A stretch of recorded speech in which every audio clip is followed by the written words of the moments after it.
Have new information this noon about a story you saw first on 9. A phone sex hotline number printed on boxes of Ochocinco cereal. Today, Kroger is pulling those boxes from store shelves. This is video sent in to us by a viewer.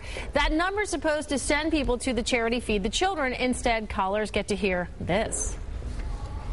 You must be 18 or older to get into this party, baby.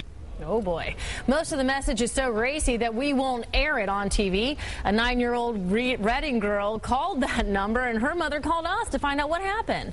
The company behind the cereal, PLB Sports, tells 9 News it will have a statement this afternoon. I talked to Chad Ochocinco last night when we broke the story. He told me he wasn't aware of the issue, of course, but he says he's sure it will be fixed. By the way, if you just dial 1-888 instead of 800, that number is accurate.